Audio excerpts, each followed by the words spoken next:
आपके साथ भी कभी ऐसा हुआ है जाने अनजाने आपसे सब्जी में नमक ज़्यादा पड़ जाए, फिर आप सोचते हैं कि अब मैं क्या करूं? तो उसके लिए मेरे पास स्पेशल 2 टिप्स हैं। पहला कच्चे आलू को लेकर है।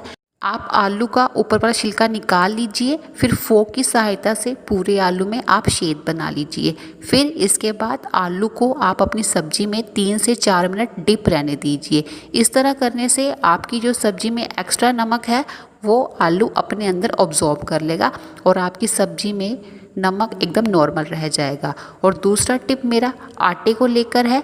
आटा आपके घर में हर टाइम रहता ही होगा, तो आप ऐसे आटे का पेड़ा बनाइए और इसको भी आप 2 से 3 मिनट अपनी सब्जी में डिप रहने दीजिए। इस तरह करने से भी आपकी सब्जी में जो एक्स्ट्रा नमक है वो आटा अपने अंदर ऑब्जॉर्ब कर लेगा और आपकी सब्जी में नमक नॉर्मल रह जाएगा।